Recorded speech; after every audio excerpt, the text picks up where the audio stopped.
আগামী নির্বাচনে দেশের জনগণের রায় নিয়ে বিএনপি রাষ্ট্র ক্ষমতায় গেলে প্রধানমন্ত্রী পদ নিয়ে কোনো দ্বিধাদ্বন্দ্ব নেই বলে জানিয়েছেন দলটির মহাসচিব মির্জা ফখরুল ইসলাম আলমগীর। গত 10 অক্টোবর রাজধানীর গুলশানে নিজ বাসভবনে বাংলাদেশ সংবাদ সংস্থার সঙ্গে একান্ত সাক্ষাৎকারে একথা জানান তিনি।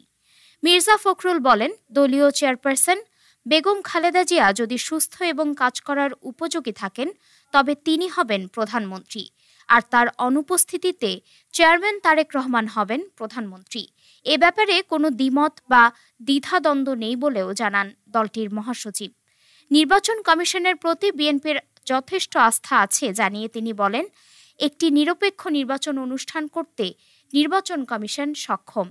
নির্বাচনে বিএনপির প্রস্তুতি নিয়ে মির্জা ফখরুল ইসলাম আলমগীর বলেন, প্রোপাগান্ডা শুরু হয়েছে বিএনপির বিরুদ্ধে। বিএনপি প্রস্তুত নয়, বিএনপিতে ক্যান্ডিডেট নেই, এখনও ক্যাম্পেইনই শুরু করতে পারেনি, এগুলো ঠিক না। বিএনপি সবসময় নির্বাচনের জন্য প্রস্তুত। তিনি বলেন, যখন ফ্যাসিজম ছিল তখনও নির্বাচনে বিএনপি গেছে, 18তে বিএনপি নির্বাচনে গেছে, এখন বিএনপি অনেক বেশি প্রস্তুত।